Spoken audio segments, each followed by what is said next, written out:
दंगा भड़काने वाली वेबसाइट पर R9 टीवी का बड़ा खुलासा हुआ है। काज.को का पूरा सच R9 टीवी पर देखिए।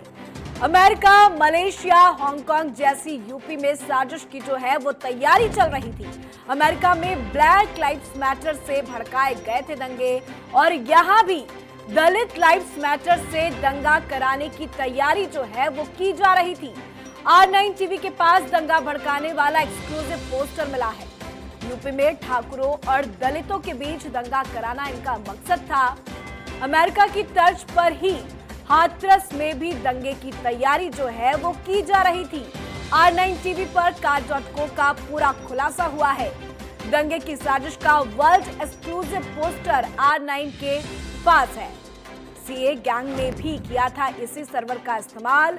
डोमेन नहीं होने के कारण इसे ट्रैक करना जो है वो मुश्किल होता है।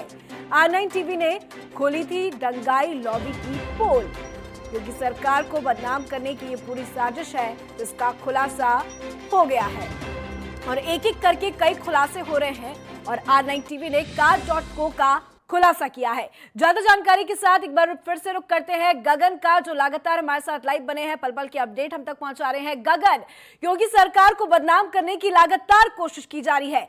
कई प्रकार की वेबसाइट सामने आई जहां पे विक्टिम को सपोर्ट करने को लेकर कई टैगलाइंस भी दिखे, बड़े बड़े कोटेशन, बड़े बड़े पोस्टर भी नजर आए और अब योगी सरकार को बदनाम करने की साजिश का जो बड़ा खुलासा हमने किया है, R9 टीवी ने किया है काज.को, उसके बारे में क्या कुछ जानकारी मिल रही है?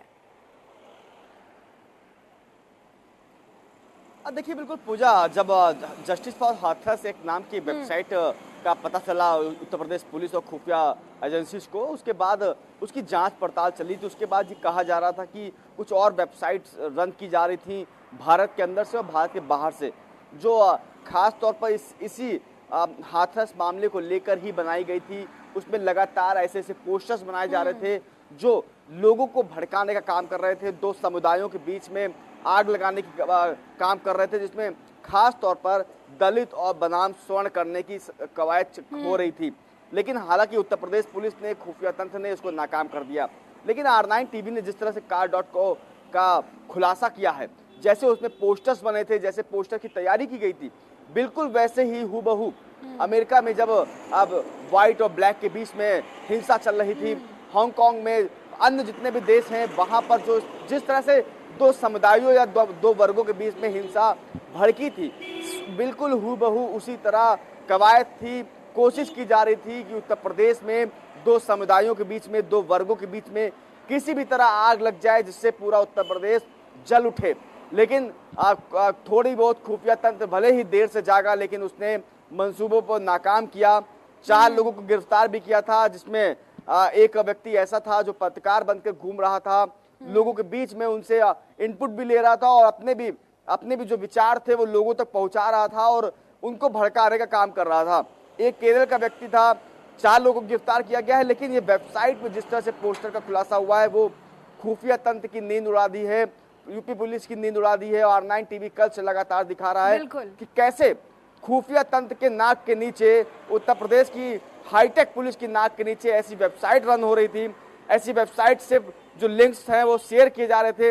वेबसाइट भले बाहर से रन की जा रही हो, लेकिन उसके जो लिंक्स थे वो यहाँ के सोशल मीडिया में शेयर किए जा रहे थे। तो क्या उत्तर प्रदेश पुलिस सिर्फ फेक न्यूज़ पोस्ट होती है किसी नेता, किसी व्यक्ति के खिलाफ, सिर्फ उसी पे नजर रखती है कि उसे ऐसे पोस्टर्स पे भी नजर रखनी होगी जो उत्तर प्रदेश में गगन ऐसे सर्वर पर भी नजर रखनी होगी, क्योंकि ये जो सर्वर होते हैं, ये जो डोमेन होते हैं जिसपे इस सर्वर को पोस्ट किया जाता है, ऐसे पोस्ट को सर्कुलेट किया जाता है, उसकी डोमेन में भी बहुत ज्यादा ताकत होती है। डोमेन और सर्वर इस तरीके से सर्कुलेट हो जाता है कि ये हर एक तक चीजें जो है वो पहुंचने लगती है, चाहे वो फेसबुक हो, ट्विटर हो, इंस्टाग्राम हो या कोई भी सोशल मीडिया का प्लेटफॉर्म हो। तो ऐसे में क्राइम ब्रांच की तरफ से, क्राइम टीम की तरफ से इन्वेस्टिगेशन क्यों नहीं हो रही है? ऐसे में सख्ती के साथ योगी सरकार को काम करना चाहिए, क्योंकि आजकल सोशल मीडिया का जमाना है, लोग डिजिटली चीजों को प्रमोट करने में लगे हुए हैं। आजकल डिजिटली बहुत सारी ऐसी चीजें हो रही है जिसमें हर चप्पे चप्पे में हर एक चीज पे नजर रखनी चाहिए। ऐसे में एक सर्वर बहुत बड़ा अहम भूमिका निभाता है गगन, तो सर्वर को लेकर कोई एक्शन क्यों नहीं हो रहा है? देखिए पूजा से कई कारण हैं। पहला ये कारण है कि ऐसे सर्वर भारत में कम से लाखों सर्वर चल रहे हैं जो इसी तरह से छोटी छोटी वेबसाइट्स रन होती हैं, किसी खास मुद्दे के लिए बनाई जाती हैं या फिर हैक करने के लिए या फिर ठगने के लिए। तो ऐसी वेबसाइट को रोकना इतना जल्दी साइबर सेल रोकने में कामयाब नहीं हो पाता है। दूसरा कारण यह है कि 16 थाने बनाए गए थे साइबर सेल के, साइबर क्राइम के 16 थाने बनाए गए थे उत्तर प्रदेश में, लखनऊ, नोएडा में पहले से ही मौजूद हैं। अभी तक इन थानों में कर्मचारियों की नियुक्ति नहीं हो पाई है। 1 साल से ज्यादा समय हो गया है, कैबिनेट से मंजूरी मिल चुकी है, लेकिन लेटर पे लेटर हो रहा है। मुख्यालय से लेटर एडीजी जोन को जा रहे हैं, सभी उनसे मांगे जा रहे हैं पुलिसकर्मियों के नाम कि आप अपने पुलिसकर्मियों के नाम दिए जो साइबर सेल में काम करने के इच्छुक हैं, लेकिन अभी तक थानों को सुचारू रूप से चलाया नहीं जा सका है। तो अगर उत्तर प्रदेश के सामने इतनी बड़ी चुनौती है, साइबर क्राइम की इतनी बड़ी चुनौती है, तो क्यों इतना सुस्त पड़ा हुआ है डीजीपी मुख्यालय? क्यों नहीं साइबर सेल के थानों में अभी तक भर्ती हो पाई है? ये बड़ी चुनौती है। जी बिल्कुल, आपने सही कहा कि जब अधिकारी नहीं रहेंगे, जब लोग ही नहीं रहेंगे, तो इस पे क्या काम करेंगे, क्या वर्कआउट करेंगे और कैसे खुलासा करेंगे। बहुत बहुत शुक्रिया गगन हमसे जुड़ने के लिए, तमाम जानकारी देने के लिए।